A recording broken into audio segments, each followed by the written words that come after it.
নমস্কার বন্ধুরা, সবাইকে আমার চ্যানেলে স্বাগত। আজ বানাবো পাকা আমের মালপোয়া। এখন বাজারে প্রচুর পরিমাণে পাকা আম পাওয়া যাচ্ছে, তাই পাকা আমের মালপোয়া অবশ্যই একবার বাড়িতে ট্রাই করবেন। তার জন্য প্রথমেই 2 কাপ নিয়ে নিলাম সুজি আর নিয়ে নিলাম 2 কাপ ময়দা। ময়দা আর সুজির পরিমাণটা আমি সম পরিমাণে রেখেছি। এইবার দিয়ে দেব হাফ কাপ চিনি। আমি এখানে রসে ভেজা মালপোয়া করব, তাই এখন চিনির পরিমাণটা কম দিলাম। আপনারা যদি শুকনো মালপোয়া করতে চান তাহলে চিনির পরিমাণটা একটু বাড়িয়ে দেবেন আপনাদের স্বাদ মতো। প্রথমেই দিয়ে দিলাম 1 কাপ জল। জলটা দিয়ে মিশিয়ে নেব। আর 1 কাপ এই সময় জল দিয়ে দেব। সুজি দেওয়া আছে, তাই জল দেওয়ার সাথে সাথেই সুজি জলটা শুষে নেবে।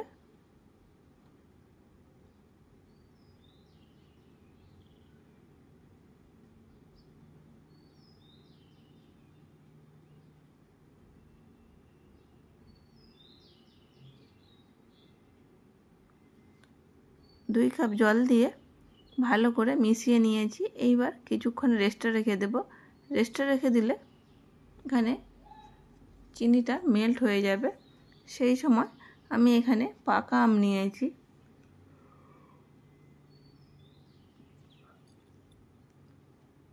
পাকা আম থেকে আমের পাল্পটাকে নিয়ে নেব। আমের মালপোয়া, তাই বলে বেশি পরিমাণ কিন্তু আমের পাল্প দেওয়া যাবে না। আমি এখানে একটা আমের পাল্পকেই নিয়েছি। এবারে আমের পাল্পের মধ্যে যদি কোনো রোয়া থেকে থাকে তাহলে মালপোয়াটা খেতে খুব একটা ভালো হবে না। তাই জন্য একটি ছাঁকনির ওপর এই আমের পাল্পটাকে রেখে দিলাম। এবারে ছেঁকে নেব।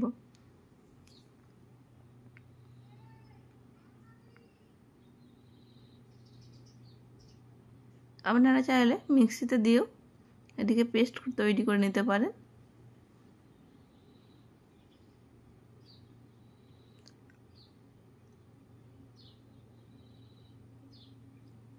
এইবার আমের পাল্পটাও খুব ভালোভাবে মিশিয়ে নেব।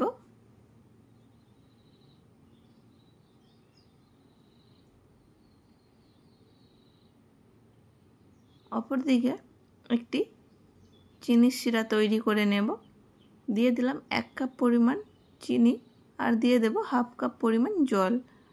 জলের পরিমাণটা আমি কমই দিলাম, এতে করে চিনির শিরাটা তাড়াতাড়ি তৈরি হয়ে যাবে। বেশি পরিমাণ জল দিলে চিনির শিরাটা ঘন করতে সময় নেবে। দিয়ে দিলাম কিছুটা ছোটো এলাচকে গুঁড়ো করে।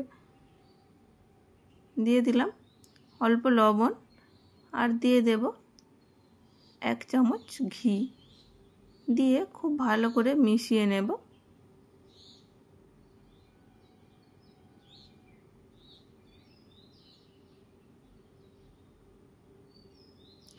আর দিয়ে দিলাম কিছুটা কাঁচা মৌরি। মৌরি দিলে মালপোয়াটা খেতে বেশি ভালো হয়।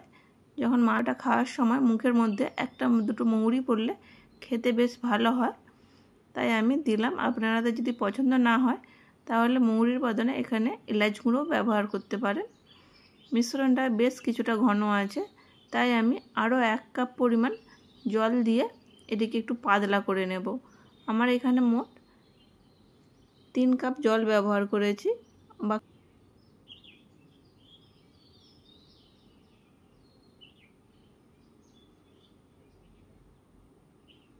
জলটা খুব ভালো করে মিশিয়ে নিলাম। অন্যদিকে গ্যাসের চুলায় একটি কড়া বসিয়ে দিয়েছি মালপোয়াগুলি ভাজার জন্য। দিয়ে দেব কিছুটা রিফাইন তেল। তেলটা গরম হয়েছে কিনা বোঝার জন্য এই ব্যাটারের একটু অংশ দিয়ে দেখলাম। তেলটা এখনও গরম হয়নি, আরও কিছুক্ষণ গরম করে নিয়েছি। এইবারে মালপোয়ার ব্যাটার থেকে 1 হাতা নিয়ে গরম তেলের মধ্যে দিয়ে দেব। ব্যাটারের ঘনত্বটা দেখে বুঝতে পেরেছেন কীরকম হয়েছে।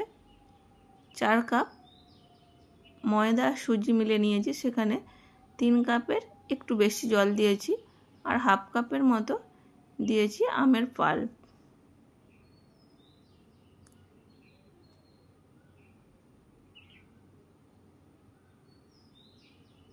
এইভাবে সব মালপোয়াগুলি ভেজে নেব।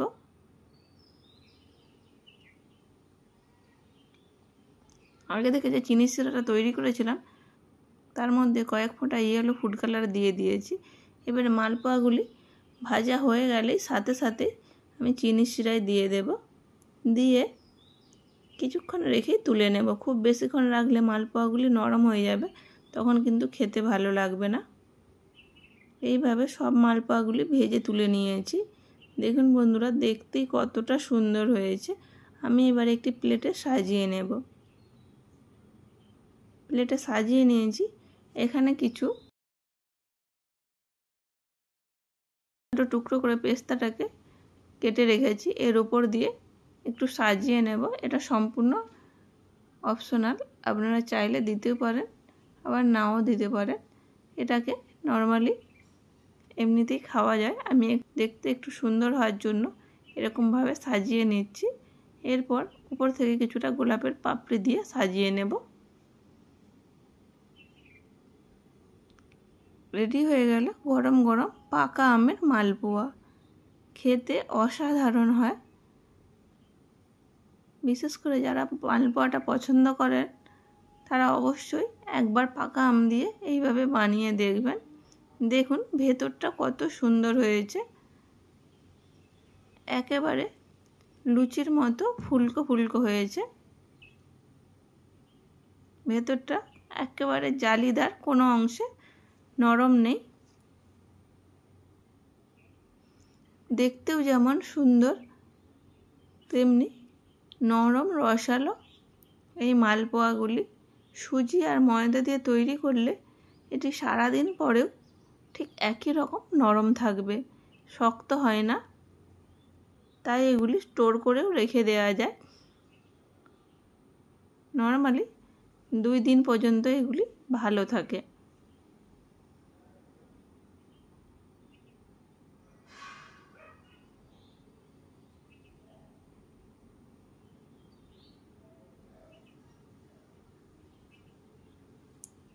রেসিপিটা ভালো লাগলে লাইক শেয়ার কমেন্ট করবেন এবং সাবস্ক্রাইব করে আমাকে সাপোর্ট করবেন। এতক্ষণ আপনাদের মূল্যবান সময় নিয়ে ভিডিওটা দেখার জন্য অনেক ধন্যবাদ।